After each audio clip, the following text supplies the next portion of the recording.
I'm here with Beverly Adams.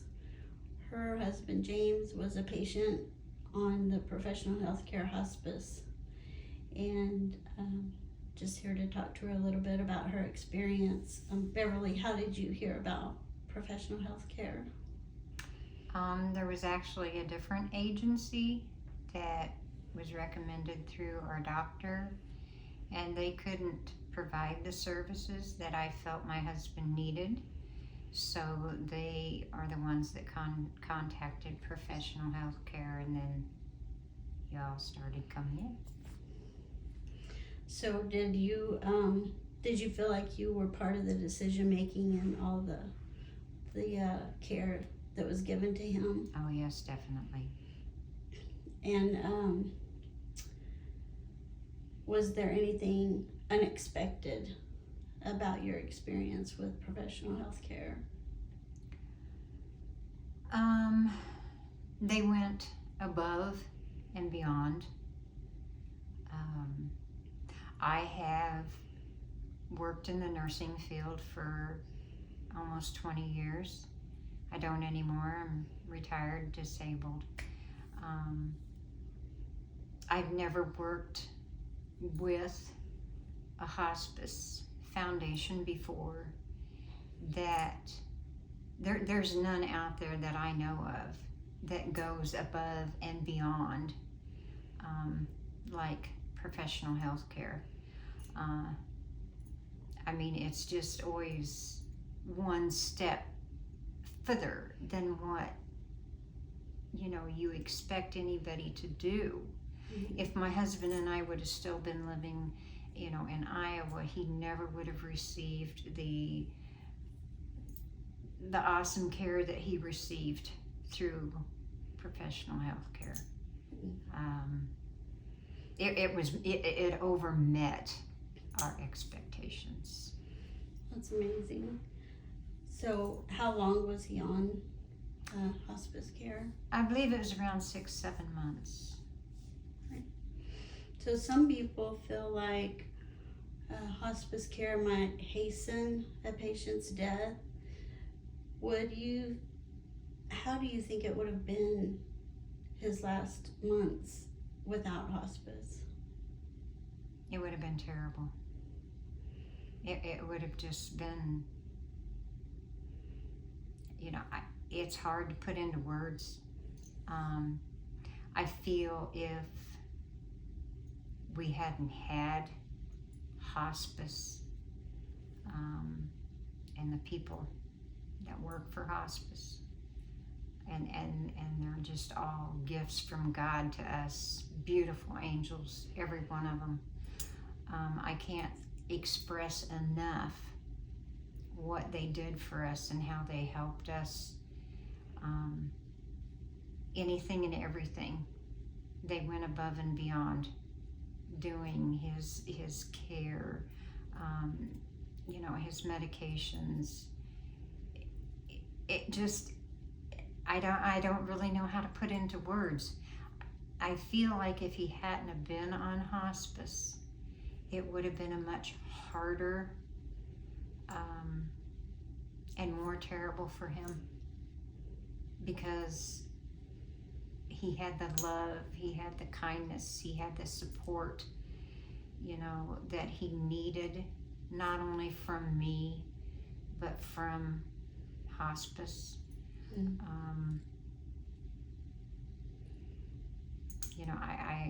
I can't say enough, and I can't express enough.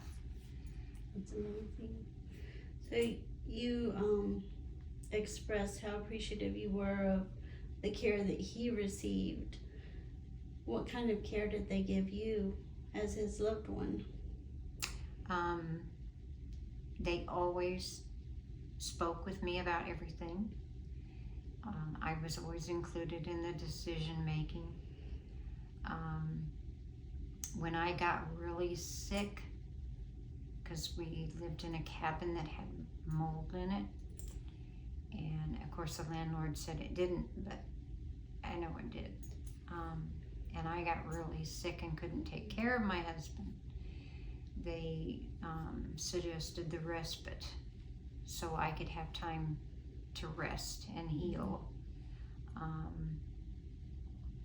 And then he went into the nursing home, was supposed to just be on respite. And we were living at my sister's at the time, and that really wasn't working out so well. Due to the fact of, I was really sick. My sister wasn't able to really take care of me. So it was better for me to find a different place to live. So they found me a hotel room. I couldn't afford it all on my own. So they stepped in and paid. And I was there 2 months, and for 2 months they helped me pay for my hotel room, which is something that's just remarkable and unheard of for, a company to do that. Because most people think on hospice that it's the person that's sick, that's terminal. They think that when hospice comes in, this person is not got much time left. That's not true. That's so not true. Hospice, your company, Professional Designs, is there for, not only the person that's sick, but the spouse as well. And that's kind of unheard of where I'm from. So yes, they did for me as well as my husband. So they were able to fill the financial gap through PHC Foundation. Yes. The foundation is a charitable organization that we work closely with and are part of. And our donors provide hospice care for the family, to help make the last days as well as can be expected. Right. So would you recommend professional health care? Oh, definitely. I just feel like anybody that needs, your type of services should go with your company instead of any other, because like I said, your company goes above and beyond. They do way more, and it's more on a personal level. It's not just a healthcare situation. They're not all coming in like, well, we're here to do this and we're here to do that, and they do what they need to do and they go. No, it's nothing like that. They come in, they're very personable. I've made a lot of blessings with people here, and friends that will be forever friends. As I stated before, I think everybody here's angels, and y'all were just such a blessing to Jim and I both, and I feel like God had a big hand in it, and I feel like God has a big hand in what you do. Amen. It's a calling. Yes. And it takes a very special group of people to be able to do what your company does. And I feel like you're all just angels. Such a blessing. thank you. We appreciate that. Our motto is caring for your family like our own. And you do. And we do. And you do. So tell me a little bit about your husband. What would you like to know? How long were you guys together? Not as long as people think. And I had been married before. Bad marriages. Anyway, I told him I just wanted to be friends. He accepted that at first. And we got very close. Very close. You know, I had always prayed to God, please don't let another man come into my life unless he's the right one. And he put Jim into my life for a reason, because he was my soulmate. I wish we would have had more time together, but that wasn't God's plan.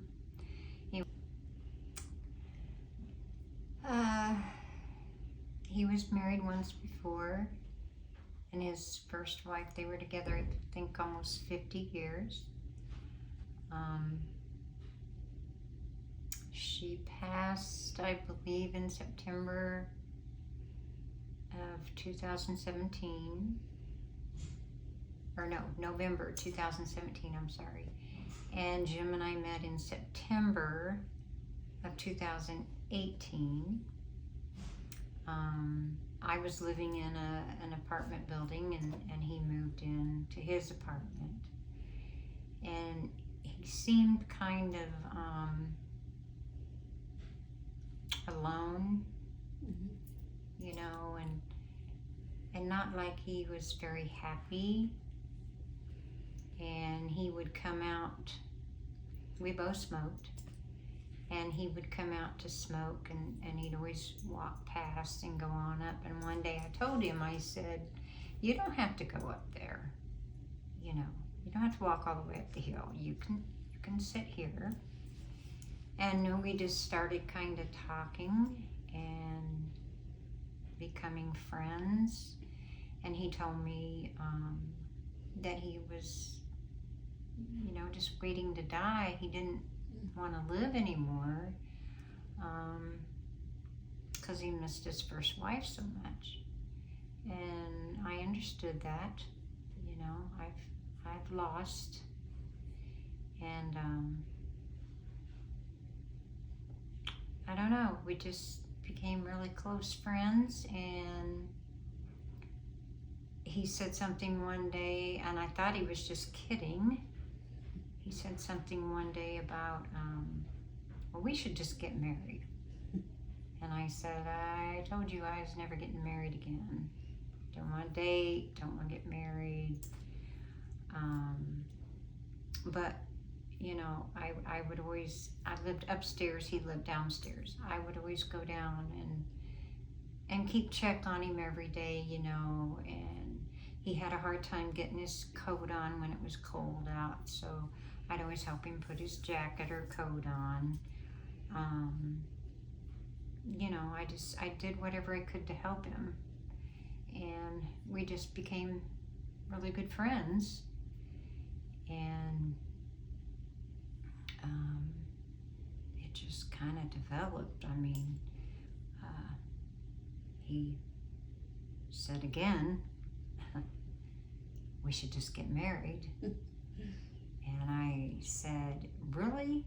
Are you kidding? I mean, you know, I really am not understanding or knowing how to take this.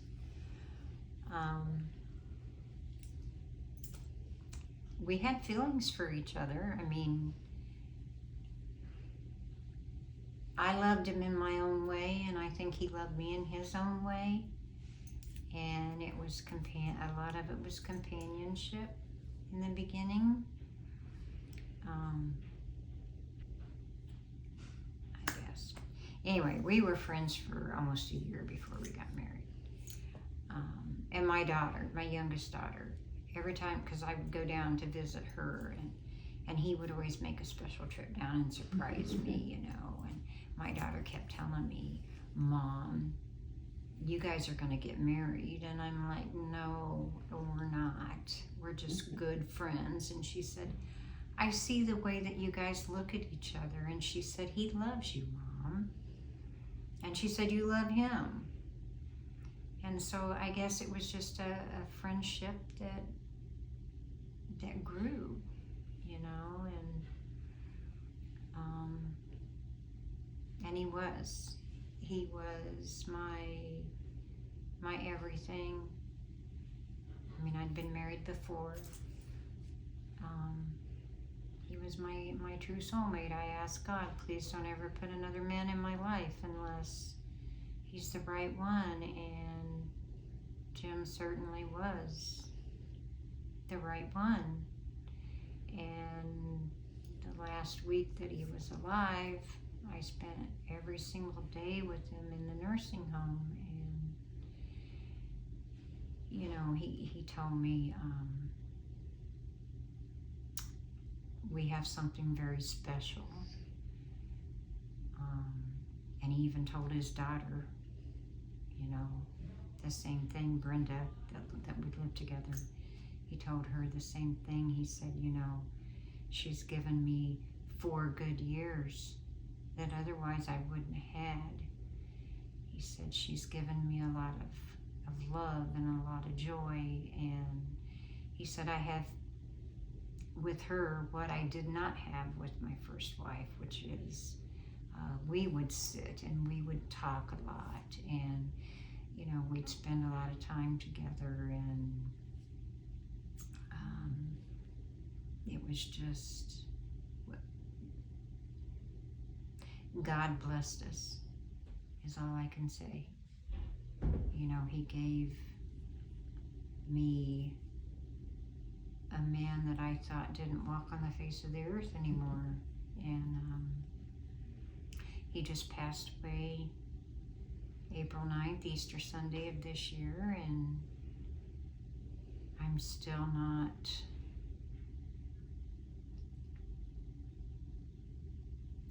I know he's gone, but I think about him every waking minute. I really do. I mean,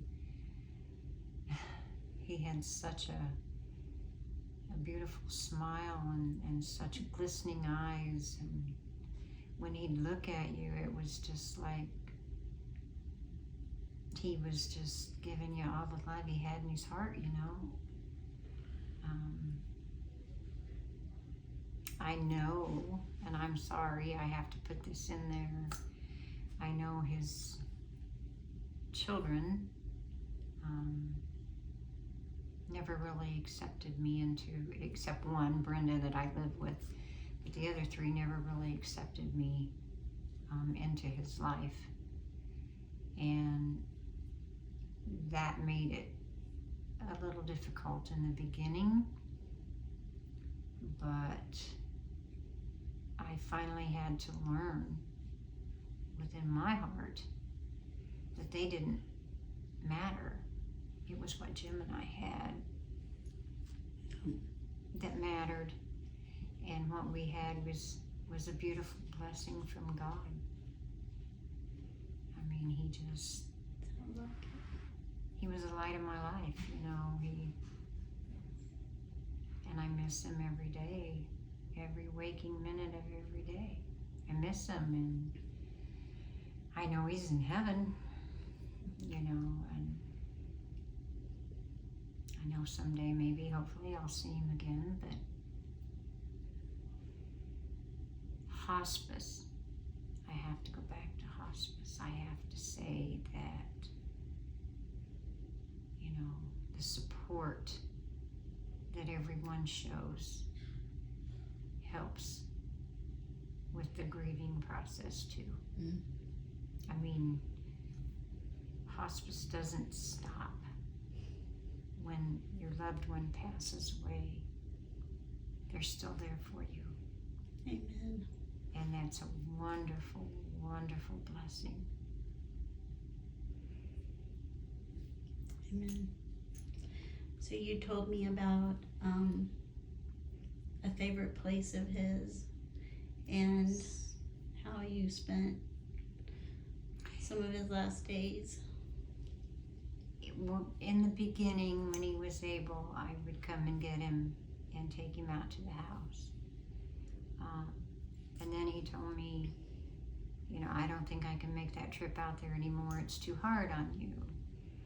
So there was, across from the nursing home, there's a special place, and it's called the Secret Garden. And he absolutely loved getting in the wheelchair. I'd have them put him in the wheelchair, and I would push him over across the road to the Secret Garden. And he absolutely loved going over there, and we'd spend time there, and his last good day he had there was 3 days before he passed away. Melanie, the spiritual advisor, she came there and sat with us that day. And I think he found such joy and comfort and happiness from that visit with her that it was just our special place, and it's hard to, I've never been back there. I've been past there, but I've never went back in there. It's hard. I'll have to visit it with you someday. Oh, I would love to show it to you. I'd love to see it. It's serenity. It's beautiful. I'd love to see it. It's a nice place. Well, thank you so much for talking with us today, and we appreciate it, and I'm sorry about your loss. Thank you. Just know that we're still here for you. I know you know that. Yes.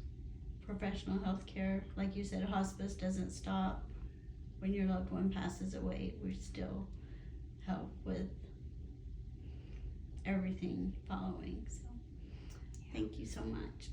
You're so welcome, and thank you for letting me do it, because I feel like everyone out there needs to know how special and how blessed they would be if they would use your services. Thank you so much. You're welcome.